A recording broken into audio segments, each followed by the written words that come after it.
Justin, hello mate. Rich, how we doing? Welcome to the first 6 sessions. Yeah, I'm excited to be your guinea pig on this. Well, we thought we'd give it a go, and who better to start with? I thought we'd done enough videos for you, so it was your turn.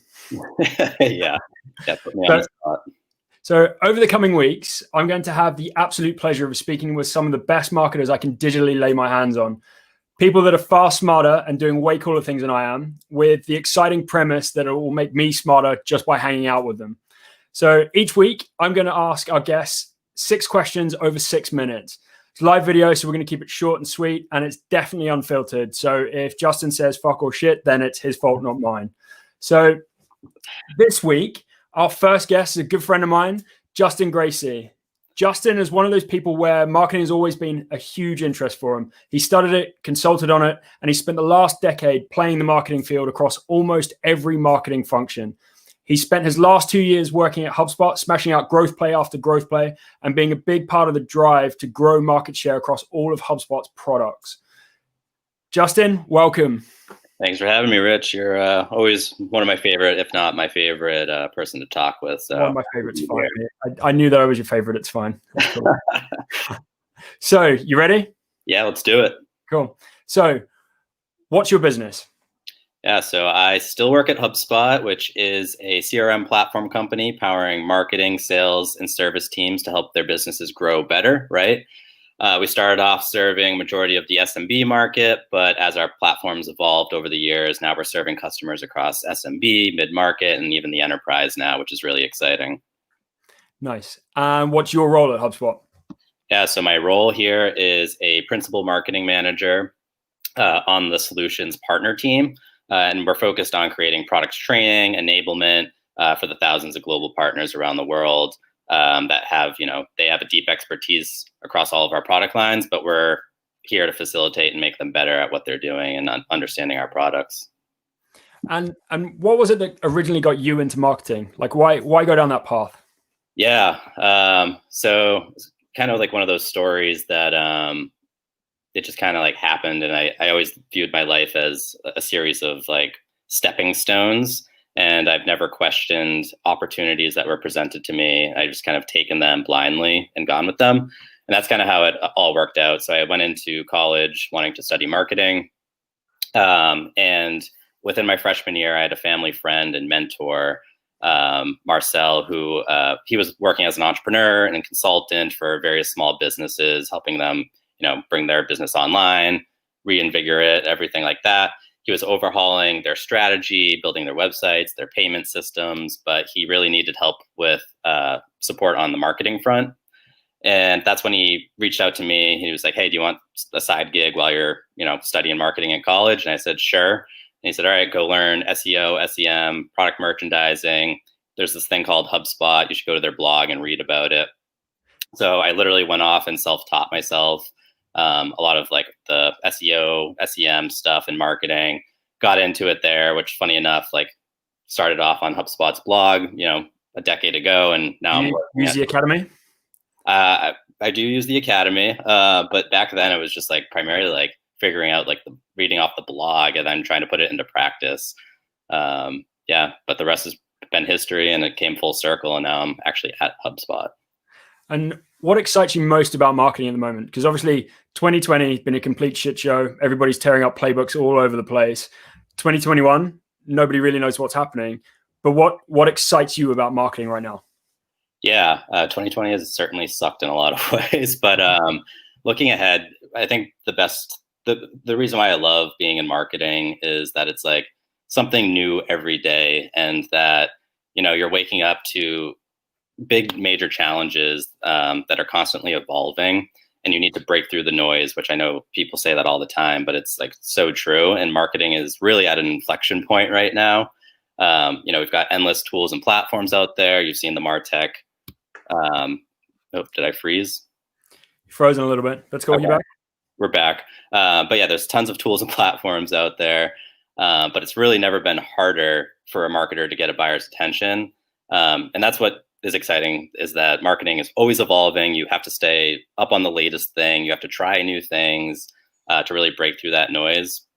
And I will add that that is only exciting when you are doing that behind a product that is useful or that you believe in, because there's a lot of crap out there. And my friends used to give me a lot of shit about going into marketing and saying that I'm going to go, sell and market things that people don't need. But that's why I think that I will always work for companies that I believe in. So HubSpot does a lot of cool shit, like great products. And just the way you go to market. And we briefly touched on the academy, that the whole learning side. I think you've just sponsored a university, like all of those kind of there's some great stuff. Oh, and the new culture guide just been re-released. What are you working on right now? Yeah, about a million things, but a marketer of many hats. Yeah, exactly. Right now, I'm working on a lot of our new products that will be launching over the next year or two, and figuring out and crafting the stories and the training that are going to support those, especially for folks like yourself, Rich, me being on the solutions partner team. But I'm building out our partner marketing team right now. So we're growing, we're scaling as a team. And that also entails what I was talking to you before this was a deep dive into our tech stack and our systems to figure out what's working, what doesn't work, and what do we need to invest in the coming year so that we can scale beyond the 100,000 customer milestone that we just hit, so we can get to 200,000 and beyond. So yeah, right now I'm in the middle of a tech stack audit, which I'm sure you're familiar with doing yourself and how complicated that can sometimes be. And last question, what's next in marketing? It's only a small question, and kind of, where do you think we're going next in marketing? What's next on the horizon? Yeah, so I don't think I have two things really, and they're somewhat similar, and I don't think that they're totally net new ideas, they've been written about for a while, but I think they are taking deeper root right now. And one thing is experiential marketing. I'm still a firm believer in this, and we're seeing more and more of it, especially today in the virtual world. But when I say experiential marketing, I don't just mean hosting fun events. I think it stretches well beyond that and putting the customer or consumer, right at the center of it all, and curating unique and delightful experiences for them throughout that buying process. Or, maybe they're not even buying something, they're just experiencing something and creating those delightful moments. And I think you see a lot of this, and this will be a nerd moment for me, but with a lot of music acts out there who are interacting with fans in new ways today, whether that's virtually or in person. Or even with software that's building marketing within the product so that you're experiencing it along the way. And I'll share one of my nerdy moments here. A great example of this is, there was this series of events in New York City back in 2017, led by the band called Fish, called The Baker's Dozen. And it was basically 13 consecutive concerts at Madison Square Garden. And it was possibly one of the most brilliantly executed marketing efforts I've ever seen in my life. They had local restaurants adopting their menus related to the band. They had little Easter eggs that you could interact with across New York City. So you could go walk around the city while you were there and stumble upon these moments. Each concert was related to a donut flavor. And when you walked into the venue before the show, you actually received a donut of that flavor. And it was all in New York City, and it really became and felt like you were in this bubble in this massive city. But all of New York was part of this experience at this point, halfway through it. And even if you weren't a fan and weren't sure what was happening, you were part of this and you were learning about it. So it was a huge marketing moment just built through the experiences that they were building. And I think a lot of that, I think software businesses can even learn from that and figure out how do you build those touch points to create those delightful moments that are going to then stretch out to new consumers. So that's one. The second one is kind of related, and it's probably going to sound like a plug for HubSpot, but honestly, I do think the next thing in marketing is a much, much bigger focus on CRM powered marketing. And that's to create those remarkable experiences that everyone touts about doing on a daily basis, but can't always do it right. And there's really no more options, or it's no longer an option to have mediocre marketing today.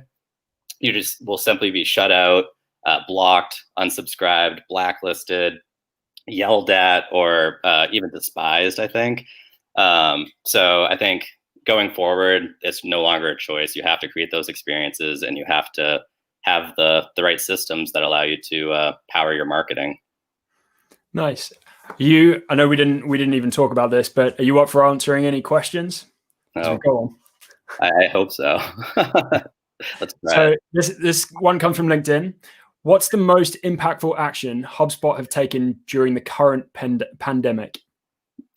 So a couple, well, you asked for one, but I think the way that we handled our customers with allowing them to kind of go down in tiers on the product, giving them forgiveness on their payments, things like that, that were just critical. And we were doing right by our customers for that. Yep. So that was like, I think the number one thing that I'm proud of working for HubSpot for. The other thing that in terms of marketing was our Adapt series. So this was like a recurring series since COVID kind of kicked off. And it really brought in experts from around like the world and started educating people who are struggling to figure out this new normal this year, to really help them through it, transitioning to a virtual world, how to have virtual events, and how to do marketing in this new world. It was just great to see the programming that was pulled together so quickly. The team that led that, it was phenomenal. For me, answering that question as well, like I think the way that HubSpot continually reviewed the tools that they had and ungated some of the more premium tools to help some of the businesses with immediate needs during that process, I thought was great as well. Yeah, and not many businesses do that, and a lot of them actually did, which was cool. There was a lot of businesses that did that as well. That was killer. So Justin, we've gone absolutely double the time, but that's cool. It was great to have you on. So thanks for being first in the 6 sessions. If anybody wants to follow up with you, how do you want people to connect with you? Still trying to build out that Twitter following. So at Justin Graci. I am on LinkedIn, so you can find me on there as well. I'm pretty active there. Or just reach out, get in contact, and I'd love to chat. Any parting wisdom you want to share with everybody on a Friday afternoon? Or Friday morning, depending where you are. Yeah. I think the world still needs more positivity, more optimism, and we just need to be kinder to each other. So, thank your neighbors, go help your neighbors. And we all need it right now. Great. Justin, thank you. Thank you, everybody, for tuning in. It was fun. And hopefully we'll see you next week.